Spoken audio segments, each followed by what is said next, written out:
be your instructor for these lectures. Our topic today is drama. We will talk about the development of Renaissance drama from the early days to the times of Shakespeare. So we will talk about the early period in this lecture, and the next lecture we'll look at the time of Shakespeare and Shakespeare's theatre. So today we want to talk about Marlowe and the professional playwrights. They were called the professional playwright, the development of a type of playwrights who became professional, which means that they're not associated to the church or to the court, but they are theater companies that practice the theater to make a living. Yani they're professional.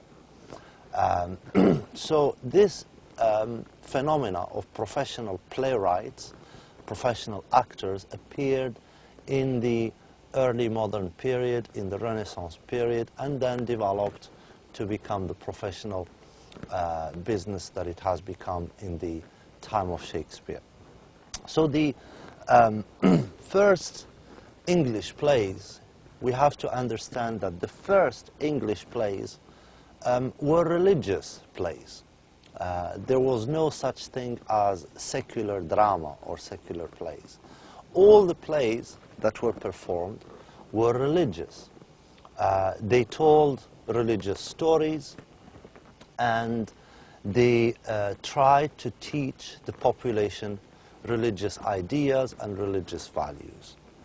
They were performed in the church or near the church, and it was the church's, in a way, organ of propaganda to the people. That's how the church propagated, its ideas to the population through these religious plays. These plays, these early plays, were called miracle plays or mystery plays. Miracle plays or mystery plays. They were also called morality plays, right? Morality plays because they tell the population morals. They teach them morality. And they were miracle or mystery plays because they told the population about the miracles and the mysteries of Christianity. The subject of miracle plays, for example, miracle plays, they were various. They included topics and subjects like Adam and Eve, right? Like Noah and the great ark, the great flood, يعني سيدنا نوح and the great flood. The morality plays were different from miracle plays. The difference between them is that morality plays had characters that were not people. The characters in morality plays يعني بيكونوا abstract values. Like, for example, you say al-khair or shar. They would be characters like good and evil. Good would be a character and evil would be a character. Like mercy would be a character, right? So the characters were not people in morality plays. They were abstract values. And that was the Christian church's way of propagating its values through these miracle plays.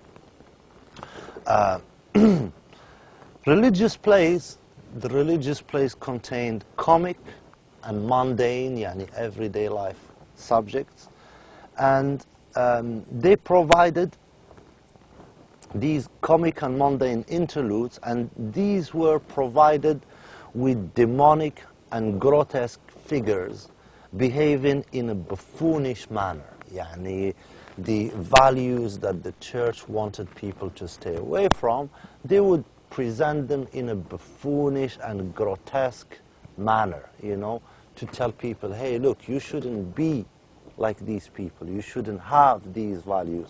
These are the good values you should have.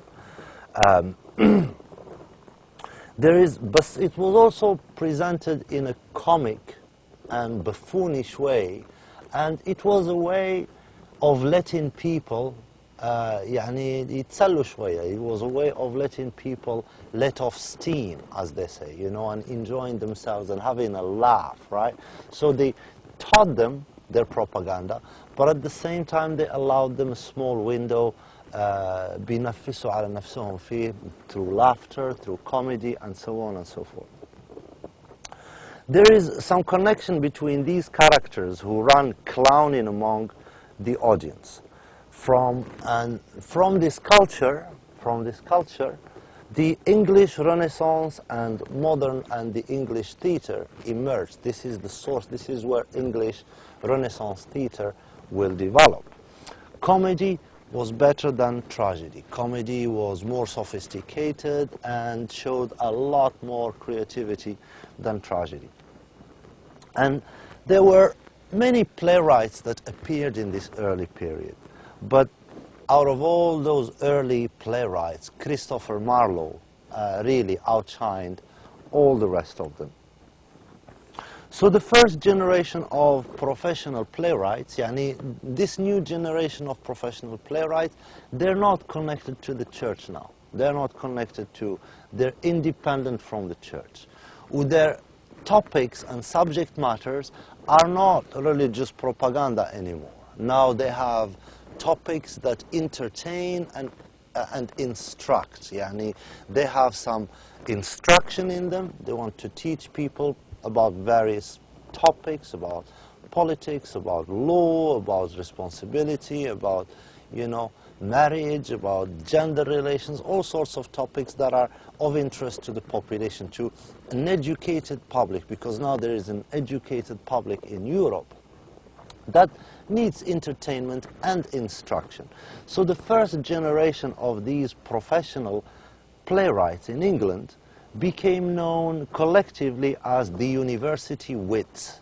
The university wits, yani wits. They were, you know, witty with words. They were like wordsmiths. They knew how to use words to tell stories. And they were connected to the universities of Oxford and Cambridge, which were new universities at the time. So they were known as the university wits. Their nickname identifies their social position. Yani they come from the university, they're educated, they're you know, upper middle class people. But their dramas, they were primarily middle class, patriotic, and romantic. So love and romance was central in their dramas. The patriotism, England and the glory of England and the empire of England was very important. And they were middle class in the sense that they respected يعني the social norms and the social regulations of the middle classes. You don't find like bad words in it, you don't find like bad manners. They respected the laws of decorum, the cultural codes of the middle classes in that sense. They preferred subjects that were historical or semi-historical, right? And they mixed them with clowning, music, or a love interest. But mostly their subject matter was either historical or semi-historical. Marlowe wrote many great sophisticated plays. For instance, in Tamburlaine the Great, which was a play written in 2 parts and it was published in 1590, or for example Edward II, in 1591 performed and published in 1594. Notice that plays were written to be performed first and it's only later on that they get published. But in these plays, in Tamburlaine the Great and Edward II, traditional political orders are overwhelmed by conquerors and politicians who ignore the boasted legitimacy of we kings. Yani what happens is that there is kings that are overwhelmed by conquerors that come to England to conquer England, and the existing political order is overwhelmed.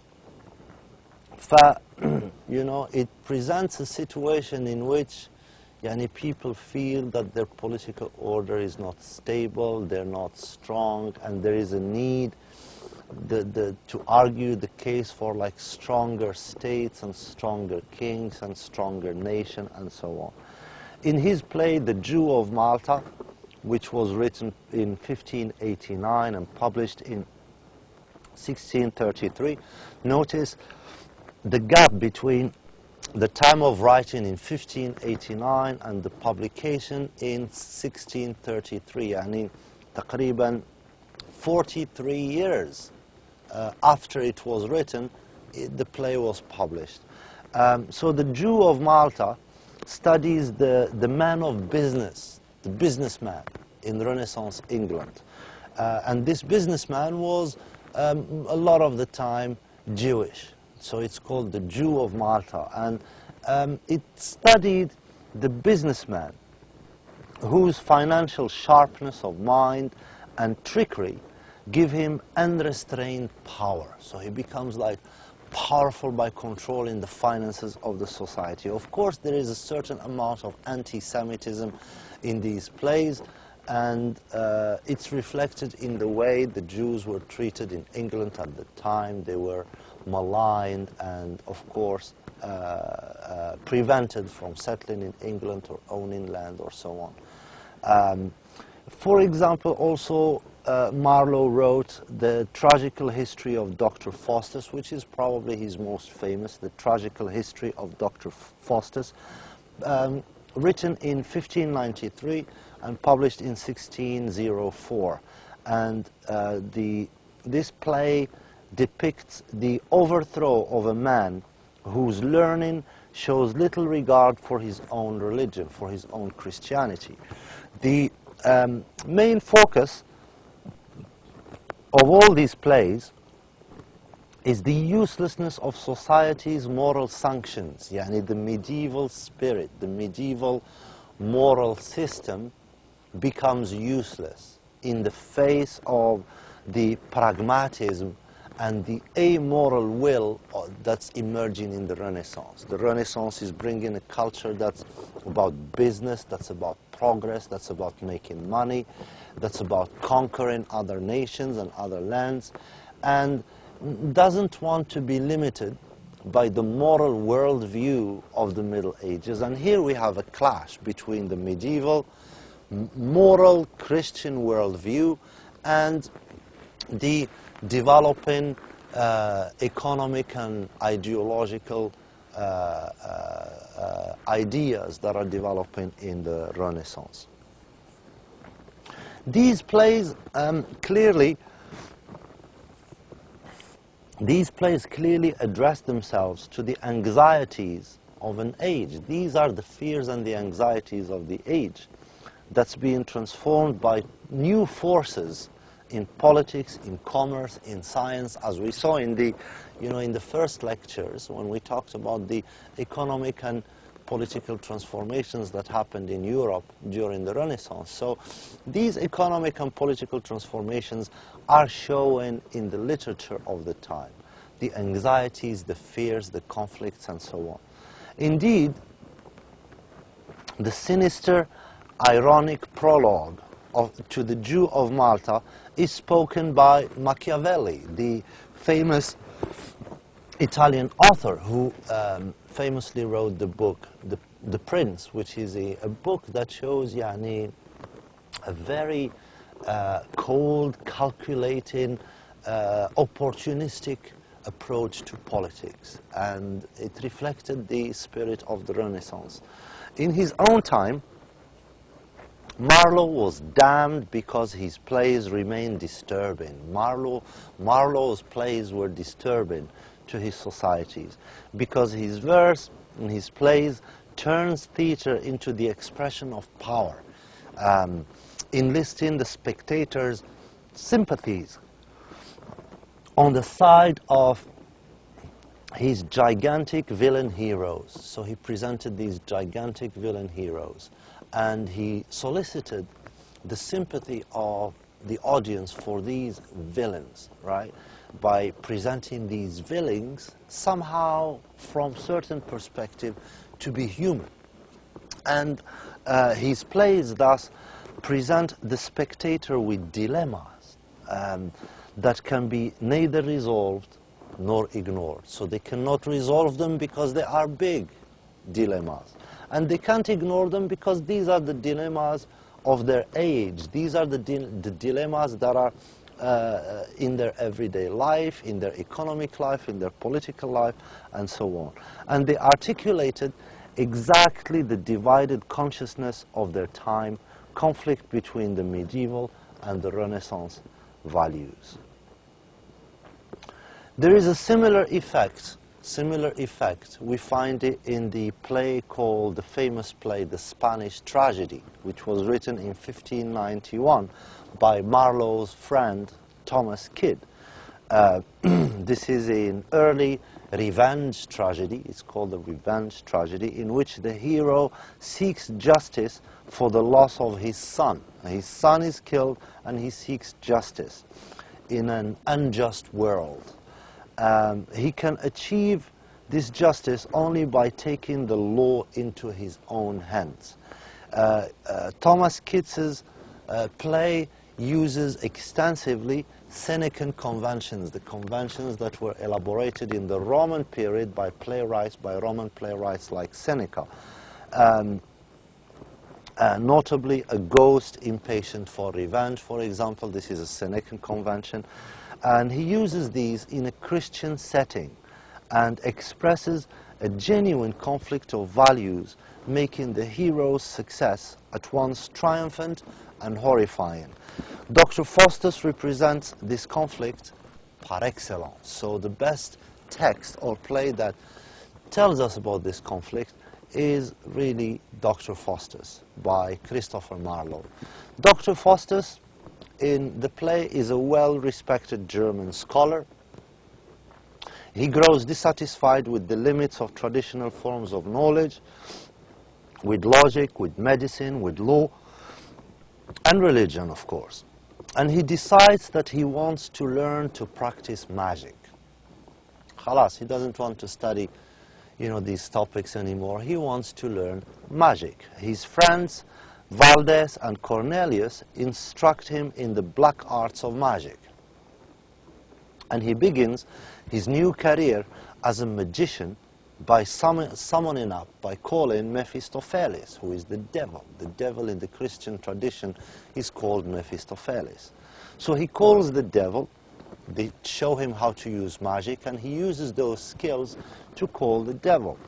Despite Mephistopheles' warning about the horrors of hell, so the devil, Shaitan, he warns him about the horrors of hell. But Faustus tells the devil to return to his master, Lucifer, Shaitan, right, with an offer of Faustus' soul in exchange for 24 years of service from Mephistopheles. Yani Faustus wants a bargain, right, a deal. He wants Mephistopheles to work for him for 24 years, and in exchange, Dr. Faustus would give his soul after these 24 years to the devil. Meanwhile, Wagner, Faustus' servant, has picked up some magical abilities and uses it to press a clown named Robin into his service. This reflects the culture of magic and superstition that was so common in the Renaissance. It's interesting that we think that the Renaissance was simply about science and great inventions and mathematics and creativity and so on. But really the Renaissance was also a culture that was full of superstitions and magic. And you can see this clearly in these early plays where you find the culture of magic and superstition coexisting with a cold and calculating spirit of progress and political achievements and economic wealth and so on. So Mephistopheles returns to Faustus with word that Lucifer, the devil, has accepted his offer. Faustus experiences some misgivings. He starts, saying, well, maybe I shouldn't do it.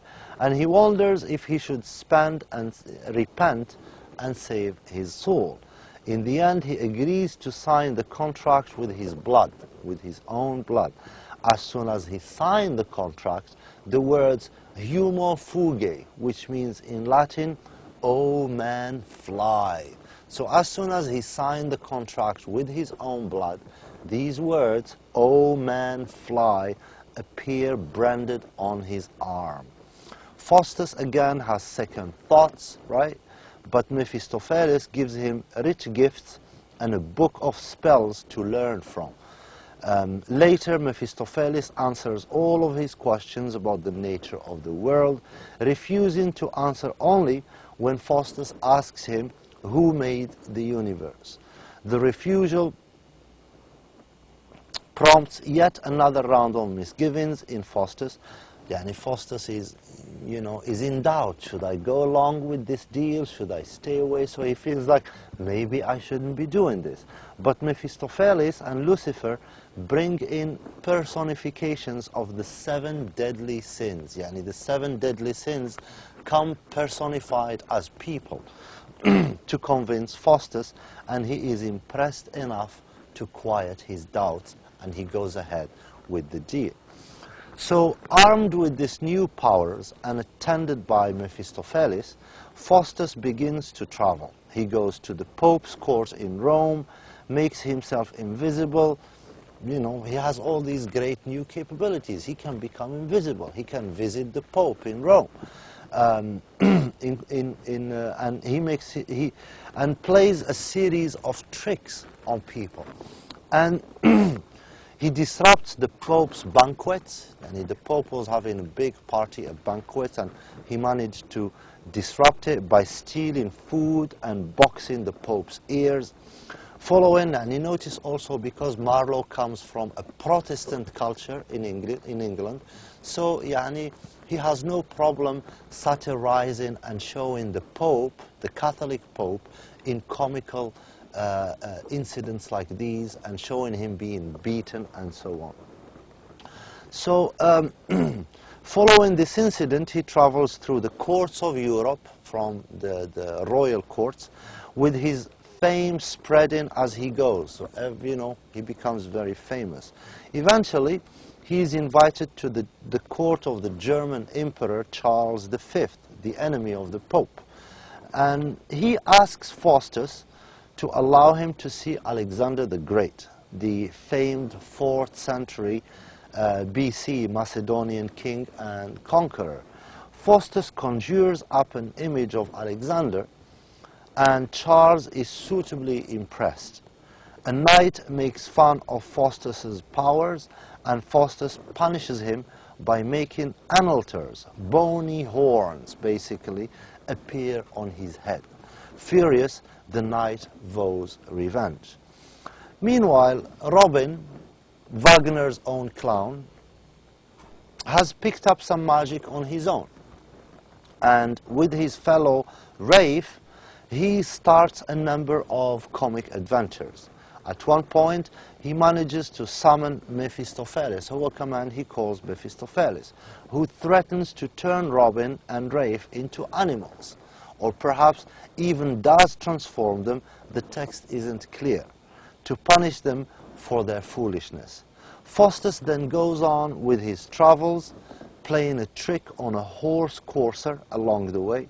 Faustus sells him a horse that turns into a heap of straw when ridden into a river. Eventually, Faustus is invited to the court of the Duke of Vanholt, where he performs various tricks.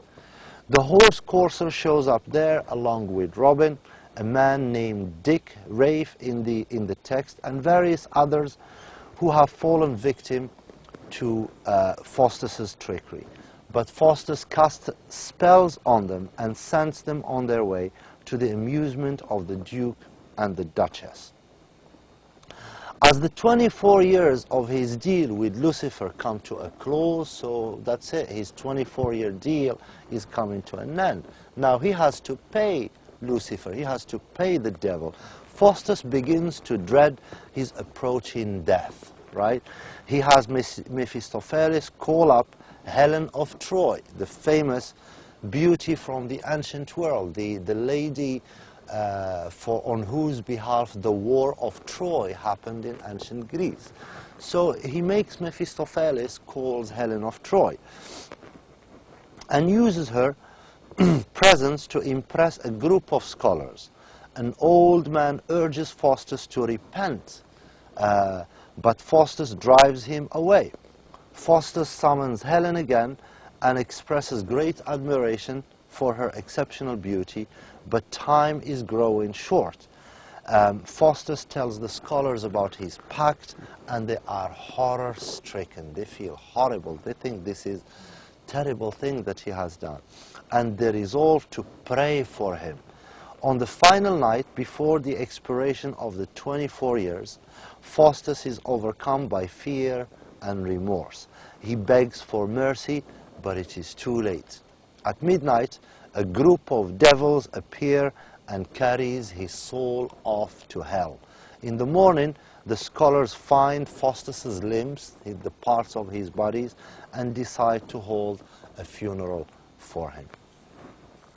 This play essentially is about how Faustus puts on a performance for the Emperor and Duke of Vanholt. The main thesis of the play is a climax and the climax is when Faustus' two friends, Valdes and Cornelius, who are magicians themselves, teach him how to do magic. Faustus uses this magic to summon up the devil, and the devil's name is Mephistopheles, and Faustus signs over his soul to Lucifer, Satan, in return to keep Mephistopheles for 24 years. So all these adventures happen in the space of 24 years. Faustus is not a professor anymore, he's not an academic anymore, he's not a scientist, he is now a magician. He has great powers, he can travel across Europe, he can create miracles, he can jump from one court to another, he's famous and so on, but he can become invisible if he wants. But at the same time, time is running away, and the 24 years is coming to an end, and now he has to pay his debt to the devil. He has to give his soul to the devil. And by the end of the 24 years, Faustus, he had a great fun. He enjoyed himself. He did all the things he wanted. But he feels that the price he is about to pay is still huge. And he starts feeling scared and terrified and tries to repent, right, yitub, but it's too late. And, a group of devils come and take him away to hell. This, more or less, is the topic of the subject of Dr. Faustus, the famous play by Christopher Marlowe. There is some important points here that we need to retain. Mundane drama, it's drama about everyday life, as opposed to the dramas before that were religious and about important religious issues. This is mundane drama. It grew out of the restrictions on religious drama in the late 16th century and contributed to the emergence of the English theatre. The professional stage, it's the late 16th century, saw the establishment of the first permanent theatres and the professionalization of the English theatre world. This is the time when theatres were built, stages, there is theatre houses. This is the first ones built in England, and the first time also that professional theatre companies are formed and they travel around the country performing plays and entertaining the population. Acting companies is a reference to companies. They were all males, there were no women, there were no females in the acting companies. The women were not allowed to act publicly, and acting companies were generally of two kinds. There was adult acting companies and boy acting companies. Playwriting is also a term that develops in this period. There was a massive expansion in the number of plays in English in the late 16th century. Huge number of plays were written in the late 16th century in English. Many were written collaboratively, yani more than one playwright participates, 2 or 3 of them. They drew on a variety of sources. For example, they used classical and medieval dramatic traditions and used motives and topics and ideas from them. The regulations: all plays had to be licensed for performance. You can't just come and perform a play. You need a government license to perform a play. And for printing, and there was also a limit on how many copies you can print. Some were subject to censorship, of course. Some plays were prevented from publication because the government felt that the topic or the subject was too sensitive. And generally because they dealt directly with living individuals or contentious issues. Publication: plays were generally written for performance, not for publication. Publication only took place years later, sometimes 5, 10, or even 30 years later. But plays were written specifically for performance, not for reading. Only some were printed. Printed versions of plays were not necessarily the same as each other or as the versions that were originally performed in the theater. So the plays that were performed were not necessarily the same text that was published later. So for example, with Shakespeare, we don't know if the text that was printed and published is the one that Shakespeare used in his performances. Staging Renaissance plays had to be adaptable for a variety of venues and stages. They weren't sophisticated theaters. They didn't have lighting and design and stuff. So you had to write plays that could be performed in a variety of simple stages and theaters, and therefore generally relied on a minimalist staging style. Scenery and sets were not used. Settings were usually evoked through textual allusions. Yani if they say we're in Rome, they couldn't like build Rome there. They would just like suggest to the audience through the dialogue that we are in Rome. Academic drama: it was common to study and perform classical plays in schools and at the universities as a way of training students in Latin, rhetoric, and oratory. Inns of court drama: these were lawyers, for example, occasionally hosted professional performances and mounted their own plays and masks. Their own entertainments were often politically topical in theme and satirical in mode. Court drama: this is in the royal courts. Dramatic entertainments were a central part of court culture, as well as hosting play and mask performances. Monarchs were accustomed to being entertained with short shows when they went around the country. These often combined advice or request for patronage.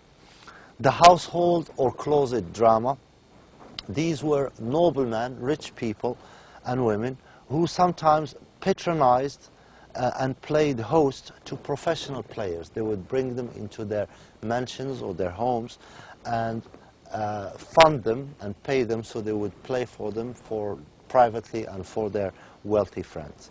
Some also staged amateur performances and or wrote their own plays and masks. Some of these texts are closet drama intended for reading.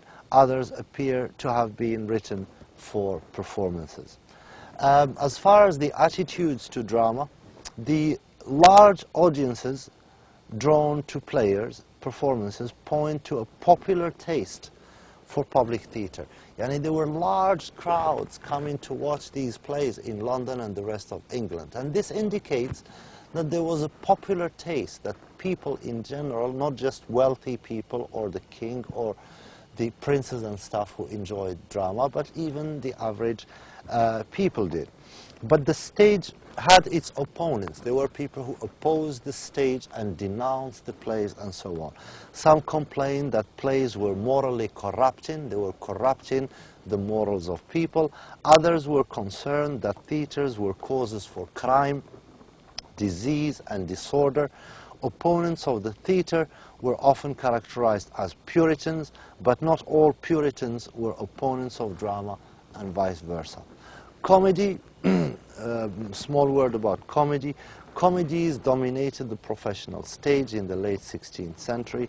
They were defined by their happy endings rather than their use of humor, and borrowed from classical and European comical writing.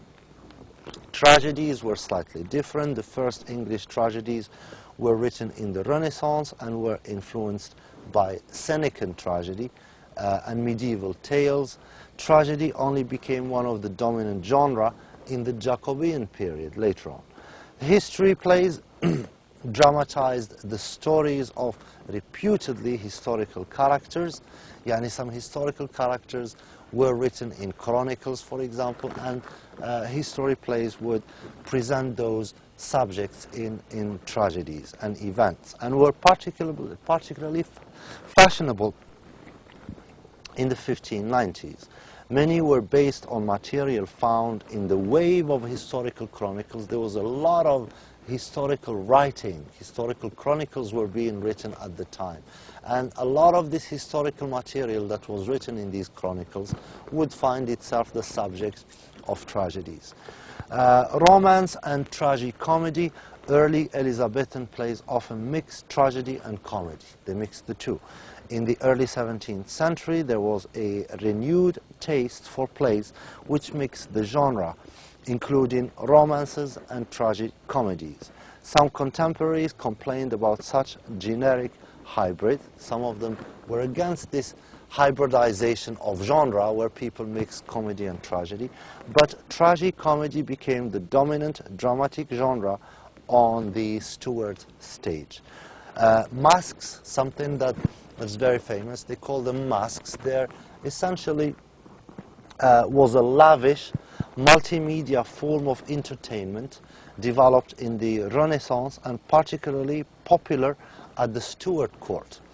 The proscenium arch from the front of the stage, perspective staging and female performance were pioneered in England in court masks. They were essentially like forms of dramas, but they were more on like not open to the public, but more like masks that happen and take place among wealthy people. And this brings us to the end of this lecture. Thank you so much for listening. Wassalamu alaikum wa rahmatullahi ta'ala wa barakatuh.